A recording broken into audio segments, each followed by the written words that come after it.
I had a hernia operation last night, and every time I got a cough, I got to use a pillow to push on my stomach. So if any of you smart sons of guns, because they didn't have no belt, I think if they made a belt that goes around,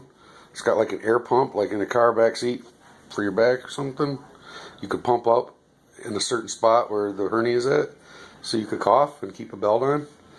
If one of you smart son of a bitches could figure this out, I wouldn't be in pain today, and a whole lot of people who have hernias wouldn't be in pain. There's something you can create or invent,